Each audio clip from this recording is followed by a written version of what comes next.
কার পরিবর্তন কখন হবে, কার কথাই বদলাবে, কখন বদলাবে কেউ জানে না। জানে কে?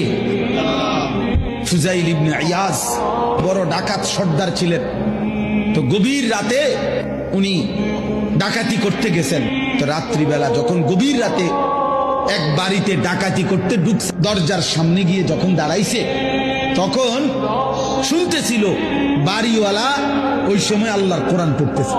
উনি দরজায় দাঁড়াইয়া শুনতেছে যে বাড়িওয়ালা ভিতর থেকে আল্লাহর কোরআন পড়তেছে, আলাম ইয়ানি লিল্লাযীনা আমানু আন তাখশা কুলুবুহুম লিযিকরিল্লাহ। এই এক আয়াত ওনার কলিজা ছিদ্র করে ফেলছে। উনি পিছন দিকে ফিরে এসে আর চিৎকার করে দুই হাত তুলে বলছে, আয় রব, আয় মাওলা, সময় হয়েছে সময়, আমি আর এই নাফরমানির জিন্দেগি করব না, দিলাম ছাইরা। তখন তিনি ওই সময় রাত্রে তো আল্লাহর কাছে এক ফোঁটা চোখের পানি ফেলতে ওনার মন চাইছে, তওবা করবে, মাফ চাইবে, আজকে গুনাহ ছেড়ে দিবে। তখন উনি তওবা করে সরাসরি হিজরত করে আল্লাহর ঘর মক্কায় চলে আসছে, আর বাকি হায়াত কাবার পাশেই উনি জীবন কাটাইছে। এরপরে উনি হইছেন সাইয়্যিদুল আউলিয়া, আউলিয়াদের সর্দার।